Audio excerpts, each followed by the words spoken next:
بيكم حبايب قلبي عاملين ايه؟ اهلا بيكم في قناه التاروت واسراره. تعالوا النهارده نعرف حبيبك عايز يقول لك ايه في بعده عنك. تعالى النهارده معانا قرايه خفيفه كده بسرعه نشوف ايه هو عايز يقول لك ايه في بعده عنك. عايز يوصفك، بيقول لك ان انت ست جميله قوي وست طيبه قوي، ست ما يقدرش يستغنى عنك، ست مكتفيه بنفسك، ست غنيه بنفسك، عندك الخير كله. يعني هو بيوصفك ان انت ست جميله، يعني ما بيقدم لك رساله وبيبعت لك رساله بيوصفك فيها ويمدحك فيها.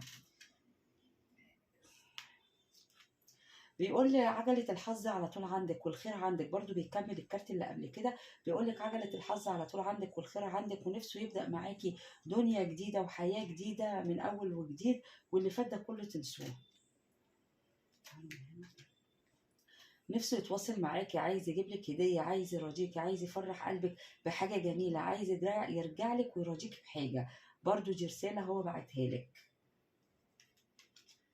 بيقول ان انت ست جميله، ست حلوه، ست مبهره، ست شيك، ست بيمدحك. هو هنا بيمدحك، احنا بنقوله الرساله منه وبيقول لك ايه. لكن الكارت ده لو طلع لي في قرايات تانية بيتمعن بمعاني تانية، لكن الكارت ده رساله ليكي. بيقول لك انت الست اللي ماليه عينيا، والست اللي انا مكتفي بيها، وست عارفه قيمه نفسها. هو النهارده بيوصفك خالص. طب تعالوا ناخده كده كارت من هنا. وعمال يوصفك النهارده.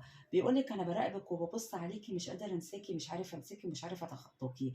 ببص عليكي كتير وبراقبك كتير. دي رسائل منه ليكي انا، عشان بس ما اطولش عشان وقت الفيديو. دي رسائل منه ليكي، هو بيبعتها لك، بيقولها لك. واللي حابب قرايات خاصه يتواصل معايا.